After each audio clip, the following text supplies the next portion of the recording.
Bueno, nos vamos al encuentro de José Luis Esper. José Luis, buenos días, gracias por atendernos. ¿Qué tal? Buen día, Clara, ¿cómo estás? Bien, muy bien, José Luis. Bueno, hemos tenido una turbulencia, una crisis realmente profunda. ¿Vos creés que el gobierno y en general la política argentina ha entendido lo que ha pasado en estas últimas semanas? A la luz de lo que veo, algo sí, sin duda, algo han Ujú. entendido. No creo que hayan entendido todo, de ninguna manera.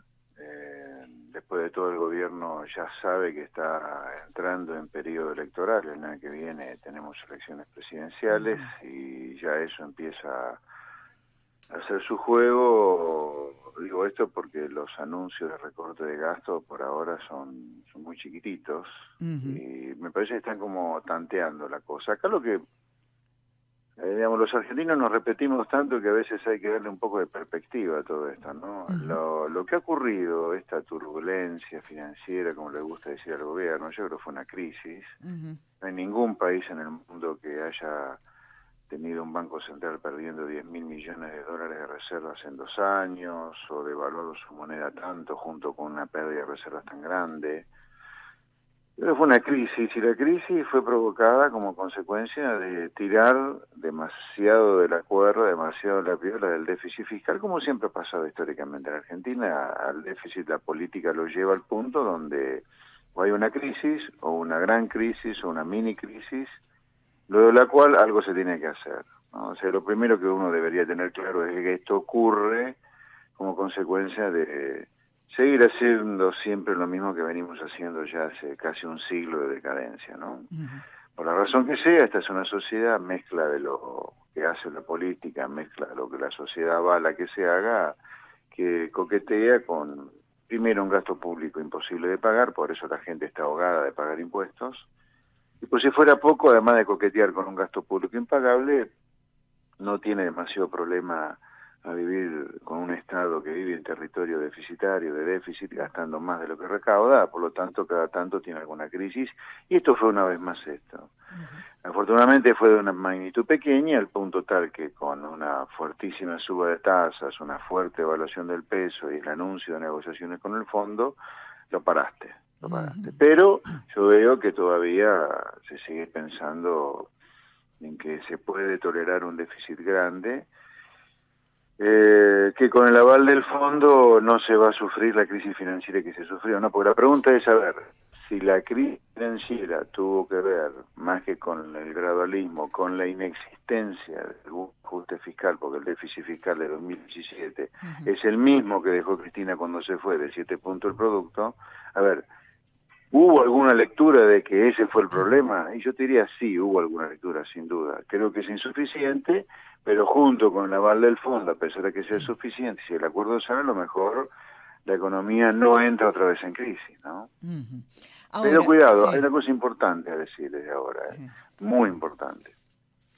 Los efectos sobre el nivel de actividad económica y el enfriamiento que lo que pasó va a producir, y la aceleración del nivel de precios, todavía no está claro a qué nivel llega. Ujú. Lo que sabemos seguro es que la actividad económica se enfría y los precios se van a acelerar, pero no sabemos cuánto de los dos todavía. Mm. Ahora, Guarda. señalando vos, a partir de lo que señalás, ¿qué opinás de estas declaraciones muy fuertes que han salido de Carrió contra sectores de la Unión Industrial, contra algunos empresarios, e incluso, aunque de manera más moderada, yo te diría, eh, la gobernadora Vidal también ha salido a decirle a los empresarios, cuidado con los precios? ¿Vos coincidís con esto? Ah, bueno, no hay coincido, pero es siempre la misma historia. Si vos vas para atrás, fíjate que la historia argentina en este tema que estamos discutiendo, el ajuste fiscal o lo fiscal, es siempre la misma. Cuando uno les dice, che, ajusten el fisco porque estamos en un problema serio y están corriendo demasiados riesgos. Ujú. ¿Qué te responde la política? Pero no están dadas las condiciones políticos y sociales para hacer el ajuste. Mm. Segundo paso. O sea, el primer paso es, vos le decís, ajusten, pero no ajusten porque hay que ajustar. Está gastando muy por encima de lo que recauda. Como en toda familia, tenés que bajar el gasto cuando no tenés más crédito, como ha pasado. Ujú. No es que uno tenga placer por el ajuste, sino que no te queda otra, porque El nivel de ingresos, aún para el Estado, que los recauda de manera mucho más fácil que una familia cuando pierde el rumbo, porque él usa al poder coercitivo de la AFIP, igualmente hasta que te aumenten los ingresos y quisieras subir impuestos, tardás un tiempo. Entonces, inicialmente, cuando se te corta el financiamiento, no te queda otra que cortar el gasto. La respuesta es la política, porque claramente detrás del gasto público está toda su clientela cautiva para votarlos. No están dadas las condiciones ni políticos ni sociales para el ajuste. Ok, ese es el primer paso. El segundo paso es que cuando viene la crisis, así como en el primer paso te dijeron que no estaban dadas las condiciones políticas y sociales para el ajuste, te dicen la crisis está causada por un tercero. O los ovnis, o los complotadores, o los buitres, o los empresarios. Siempre, o sea, ellos nunca, cuando digo ellos, la política, ¿no? Nunca están dispuestos a hacer el ajuste, porque cuando uno le dice hay que hacerlos, te responden no están dadas las condiciones. Y cuando viene la crisis como consecuencia del no poner el gasto público a la altura de los ingresos, te responden que la culpa es de un tercero. Ellos nunca son responsables de nada, pero esto se repite siempre. Alfonsín, digamos, yendo para atrás, para no ir tan largo, Alfonsín, me acuerdo muy bien, hablaba de las 10 manzanas malditas del microcentro cuando el dólar no paraba de subir, ¿te acordás? En hiperinflación. Sí, claro, sí. Caballo ya hablaba de buitres, el kirchnerismo ni hablar de los buitres, y ahora estamos hablando de los formadores de precios. Siempre lo mismo, siempre lo mismo. Ahora qué cosa, ¿no? Porque parece que el acento se pusiera en ver, digamos, cómo el Estado puede paliar algunas cosas y no cómo puede generar condiciones para que la riqueza en la Argentina deje de ser el mito del país rico y pase a ser un acto. Sí, ahí yo te diría, vuelvo a lo de decir, al político habrá de decirle, pero escúchame una cosa, cuando una familia gasta por encima de lo que esa familia ingresa, no sé, 40 de gasto, 20 de ingreso, y llega un momento que los 20 de diferencia entre gasto e ingreso que lo recibían de prestado, ya no le prestan más, ¿qué va a hacer la familia? La familia se ajusta, deja de viajar, deja de cambiar el auto, bueno, al Estado le corren la misma ley, sin embargo, la política se niega sistemáticamente a eso, por eso terminas en crisis, donde ahí pagan justos por pecadores, porque esta devaluación que hemos tenido del peso, ¿no? Es la consecuencia de que el Estado gastó tanto más de lo que recaudaba, que el crédito un día se terminó, llevaron el endeudamiento del Estado hasta un punto donde no les prestaron más, como consecuencia de que afuera empezaron a cambiar las cosas.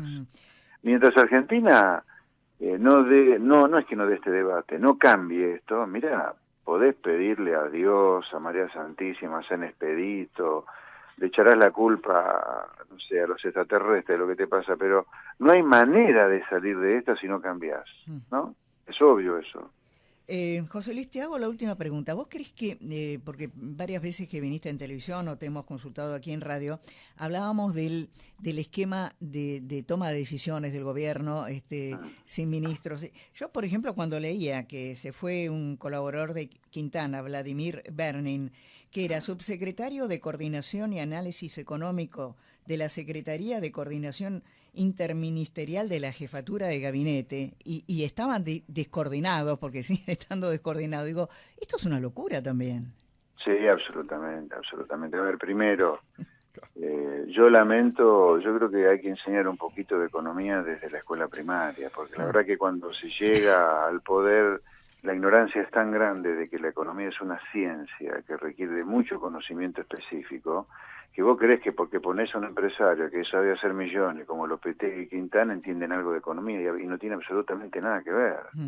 Acá tenemos una visión del que sabe hacer plata, sabe economía, no tiene nada que ver. La economía te requiere 5 años para un estudio de grado, 2 años para una maestría y otros 4 para un doctorado. O sea, es una disciplina que se estudie. Yo entiendo, me parece lícito, lógico y comprensible, que todo el mundo crea que sabe de economía porque la economía nos pega a todos. Nos pega cuando nos cortan el salario, nos suben los impuestos, pero una cosa es opinar de economía y otra cosa es saber de economía. La economía se estudia como la de medicina, como la física, como la química. A mí no se me ocurriría hablar de física o de química, no tengo la menor idea de la ciencia. Y esto es igual. Hay una creencia de que porque opinás de economía, se sabe de economía. Y esto sí, la economía, y ahora voy a tu pregunta, una de las primeras cosas que te enseñan es que es equilibrio general. ¿Qué significa equilibrio general? Que vos, cuando subís tarifa a los servicios públicos, tenés que tener en cuenta que es bajará los subsidios, bajará el gasto público, ayudará a bajar el déficit, pero te pegan los precios, y en los precios vas a tener más inflación por eso. Entonces vos después tenés que tener una política monetaria acorde con esa suba de precios que te generan las tarifas en el corto plazo para que no te genere más inflación todavía. Entonces, todo tiene que ver con todo, por lo tanto, esto de tener 8 ministerios, por más que esté coordinado por uno solo, es una cosa, sigue siendo absurdo. Vos tenés que tener un solo Ministerio de Economía y abajo toda secretaría, porque la economía, y esto va más allá de tener un hombre fuerte o no fuerte, va a un tema de concepto, un tema de fondo, que en economía todo tiene que ver con todo. Entonces vos tocas una piecita del dominó y se te mueve todo el resto del dominó. Eso, así que sigue siendo mal, sigue siendo mal. Sí, sí.